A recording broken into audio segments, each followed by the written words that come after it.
double Dutchess that's gonna come and buy to see who's gonna be. Everyone, I'm Brittany. I am an author of children's literature. I wrote the book Fly, which is illustrated by Cunha, and I co-wrote Fearless, Boulevard of Dreams with Mandy Gonzalez. And both of these came out last year. So Fly came out January of 2022, and Fearless came out April of 2022. And I started writing books when I was a kid.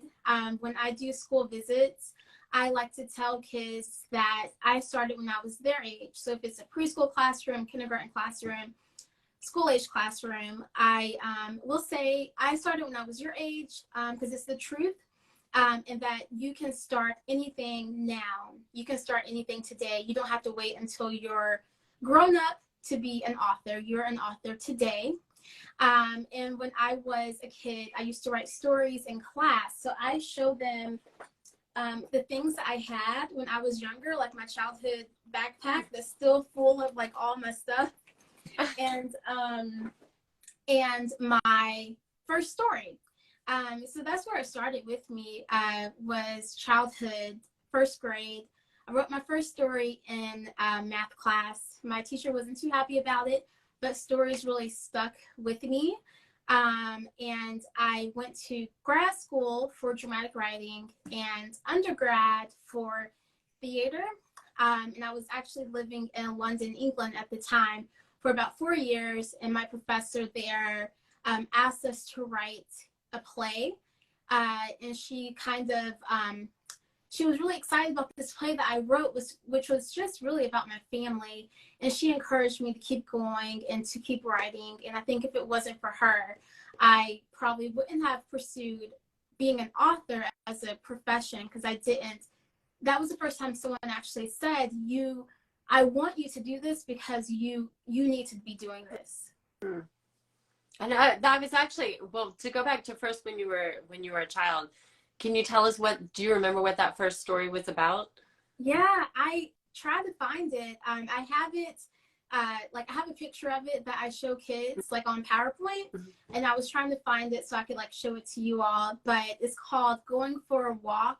It's a really short story. It's like 6 lines about this little girl who goes for a walk and she sees a cow. This cow says moo, the little girl says hello.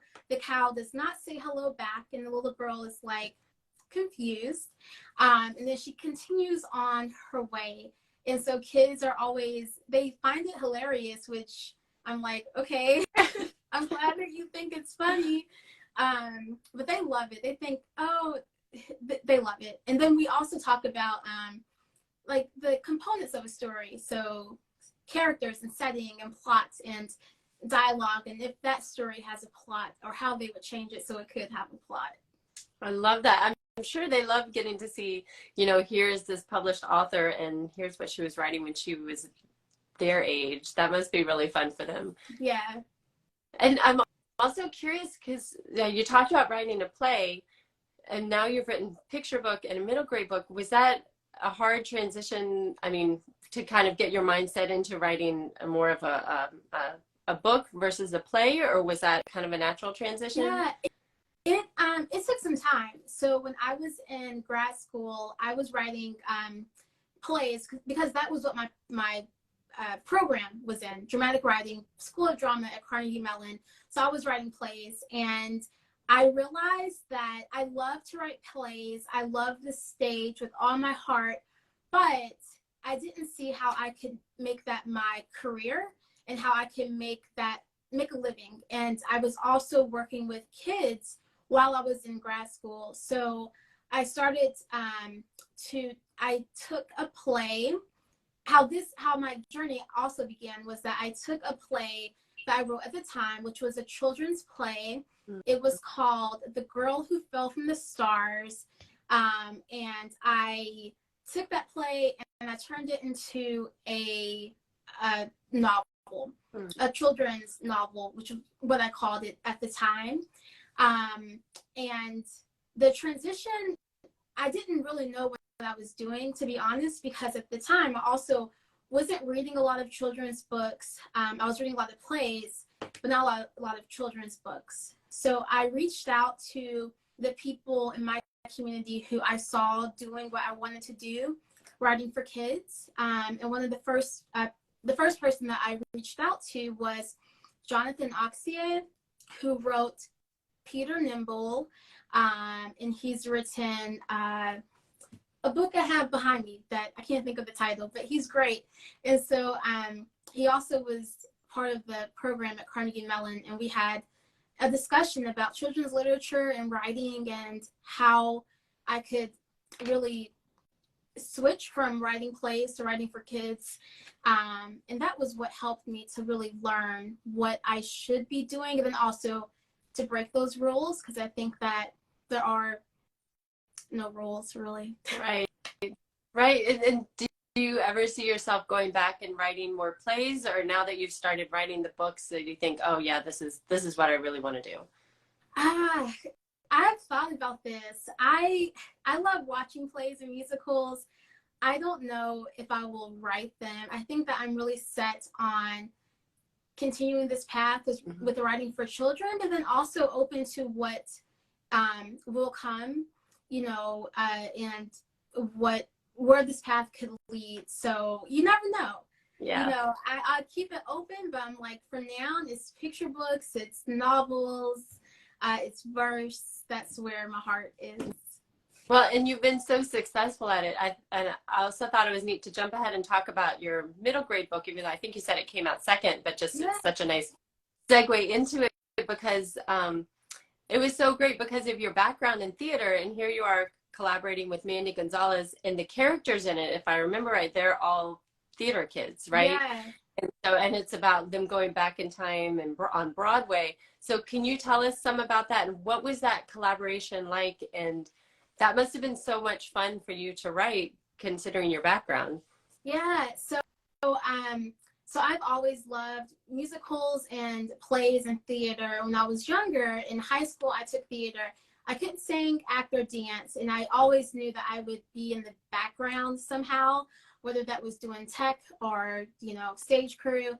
But I wanted to always be involved, and I think that theater can lead to anywhere. And so it's really great that I had this opportunity to work with Mandy and to work on this book with her. And years ago, so this is probably, time is so weird, but this is probably 4 or 5 years ago, that I saw this notice, like an audition, but it was to write a book. And that book was basically Fearless. And that book was about the kids doing theater. So I answered that call. I didn't think anything about it. I honestly didn't think I would get it. I was just like, let me try.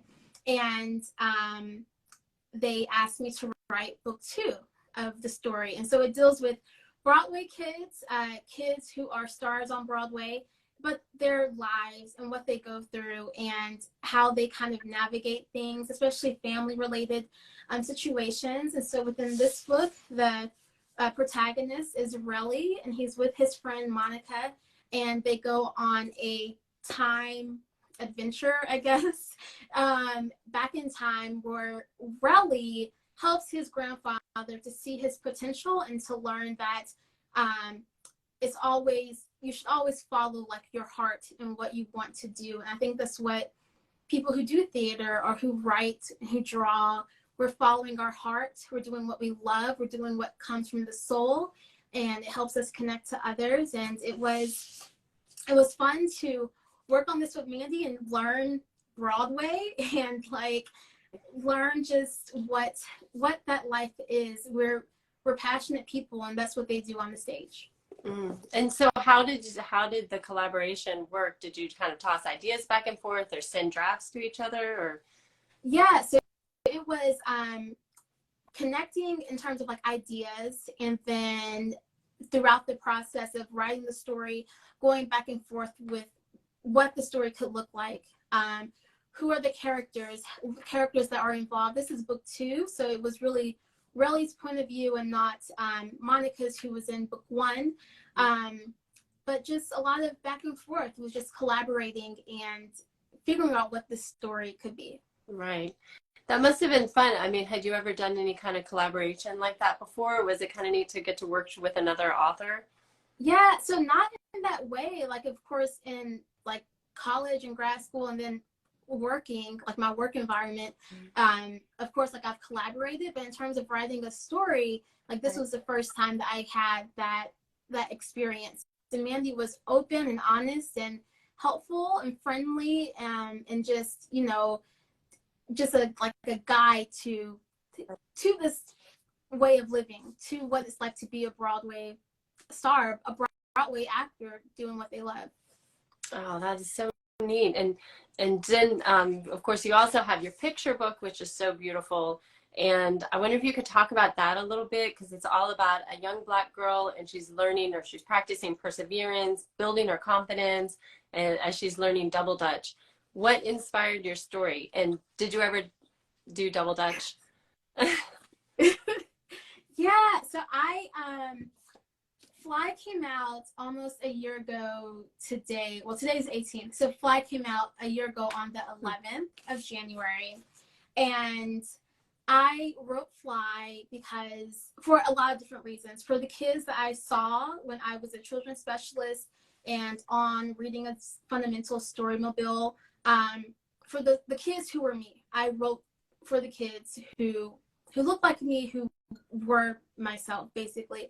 And but then also for who I wished that I was when I was younger. So when I was younger, there was so much that I wanted to do. I wanted to be on stage. I wanted to double Dutch. I wanted to sing. I wanted to speak in front of people and not be scared. And I was often silent, and not like, people always say shy, and I don't like the word shy, because it wasn't that. It was like this anxiety around speaking that we don't talk about enough. But I wrote Fly because I think that it's important for all of us to step forward, no matter what it is we want to do. If we don't know how to do it, taking the first step is figuring out how to do that thing. And I want kids to know that, whether they want to double Dutch or swim or roller skate, it's always the first step that we need to take first, and then the rest will follow. So in Fly, Africa wants to double Dutch, and she sees a sign that says double Dutch competition. But Africa has never double Dutched in her life, and as a kid, I had never double Dutched in my life.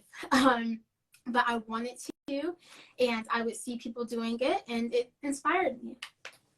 And it's what's so beautiful is, like you said, that she has that confidence even though she doesn't know how to do it, and she learns from other people. And then I love that she sees the competition, and even though she's never done it before, she's like, oh yeah, I'm going to join that. You know, it's just a beautiful story, and also kind of about community and friendship, how they're all helping her. And to have, it's so great to have such a beautiful book about Black joy and confidence.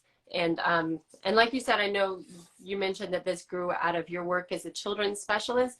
Can you talk to us a little bit more about that? And, you know, we talk a lot about on this channel about the importance of representation and having diverse children's books. And you have a really unique perspective because of working as a children's specialist. Can you tell us a little bit more about like what your work was, and then what you saw there that kind of adds to this conversation about why diverse books are so important? Yeah, so I had different roles in which I worked with community and worked with kids. So I was a children's specialist at a library. I was an early childhood education coordinator at a children's museum. I was a studio programs manager at a museum, sorry. And all of those roles led me to reading to kids on a constant basis and creating programs for kids on a regular basis that involved the books that we read and that involved arts and extensions of literacy. And at the library, so this was 4 or 5 years ago, around the time I was asked to do Fearless, and around the time that I was asked that I wrote Fly, established in our shelves and not for sure to read representative literature to kids that I saw within the daycares and the schools that I was going to. some of those places were diverse and held representation in many different ways, but many of them did not. For instance, if I went to a place close to Carnegie Mellon where I went to school and I was seeing kids there, there might have been one Black child or one brown child in the audience. And I thought that it was important for me to make sure that I'm showing kids books that represent our world, because I didn't know if their teachers were doing it. I didn't know if their parents were doing it at home. I had an incident where I walked into a preschool classroom and I would tug my cart of books with me, and I was excited to go into this classroom, and I walked in, and the first thing that a preschooler said, so much work to be situations, but then also in the library is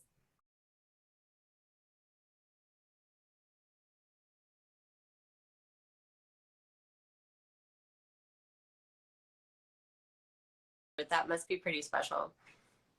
Yeah, I went to Pittsburgh and I lived there for some time, and that's where I was doing early literacy work. A picture with her, and she's just full of joy. And I think that that tells me all that I need. So when it's a school visit and the kids come up and they give me a hug, or one of my favorites is after I read to a group of preschoolers, one of them said, "Thank you for reading to me." I was at a school in the Bronx last spring, and a second grader came up to me and said, "Thank you for reading, because I don't have books at home. I don't have a library at home. So thank you for," and I know that who writes, and I have a responsibility to get to that, because there is a kid who walk into their school and to read that story to them. Wow. Storytelling is so powerful. I mean, you can see it, I know, when you go and do these visits profoundly.